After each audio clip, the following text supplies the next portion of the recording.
Alice and I had been together for 5 years when we decided it was time to buy a house. After months of searching, we finally found the perfect home, a cozy 2-story in a quiet suburban neighborhood. The best part? The neighbors. Mark and Linda, a couple about our age, lived next door, and they immediately welcomed us to the block with a basket of baked goods. They were warm, funny, and easy to get along with, and before long, we were spending weekends together grilling, playing board games, or simply chatting over coffee. At first, everything felt like a dream. But, as the months went on, I started noticing subtle changes. Alice and Mark began working on more projects together, like fixing our fence or planting a shared garden. At first, I thought it was great. Mark was handy, and Alice loved spending time outdoors. But there were moments that gave me pause. One Saturday, I saw them talking in the backyard, laughing a little too hard at a joke I hadn't heard.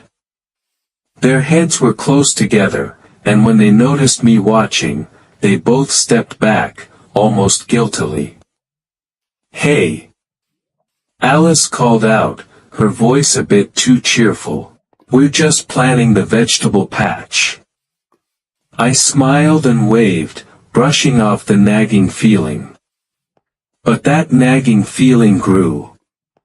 Alice started spending more time outside, long walks, quick errands, and late evenings helping Mark fix things in his garage.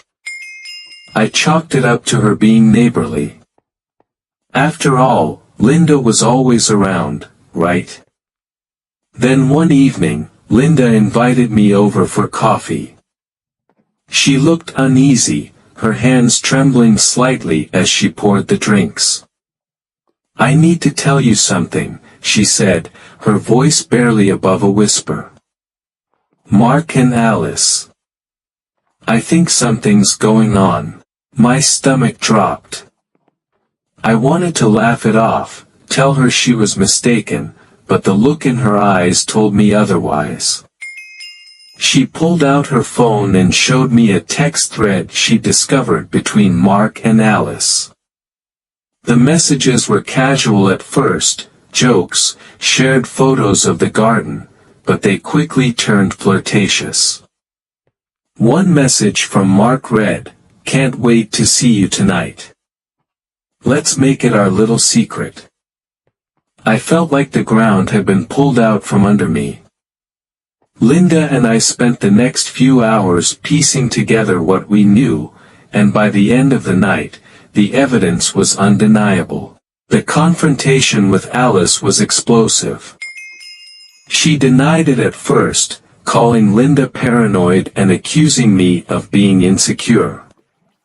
But when I showed her the texts, her face turned pale.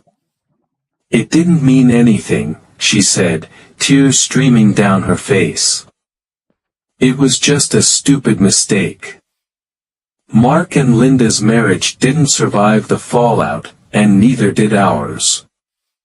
Alice and I tried therapy, but the trust was gone. Every smile, every phone buzz, every moment she spent away from me was a reminder of her betrayal. It's been 3 years since that chapter of my life ended. I've moved to a new city, started a new job, and even begun dating again. But the scars remain, a constant reminder to trust my instincts and never ignore the warning signs.